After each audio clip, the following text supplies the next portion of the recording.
Allora cos'è che non va? Ma che cos'è questo? L'hai chiesto tu? Cutta di Galili. Io ti avevo chiesto un vestito da cerimonia. No, tu hai chiesto un vestito da sposa. Questo? E allora quello che ti sta bene. Ho brutto dell'oneda. Lei te lo piega in giro. Cosa è camminato?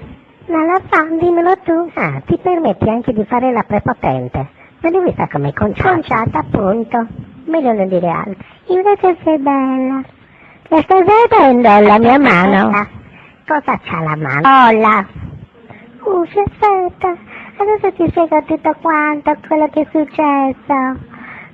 Ho cercato di fare una magia, ma non ci sono riuscita. Volevi fare che cosa? Uffi, tu stai zitta.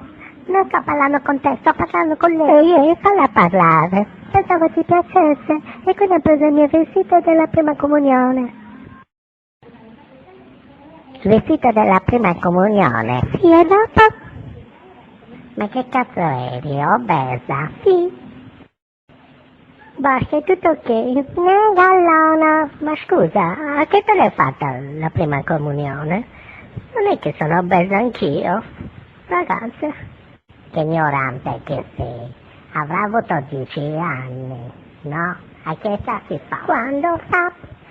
Ero in quarta superiore.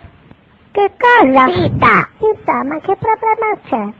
Pesavo 180 kg ed ero in quarta superiore, va bene? E quindi oggi sono uno sacco di merda come eri tu. Non ero uno sacco di merda. Ciao, buddona, riprenditi con le buone il tuo vestito.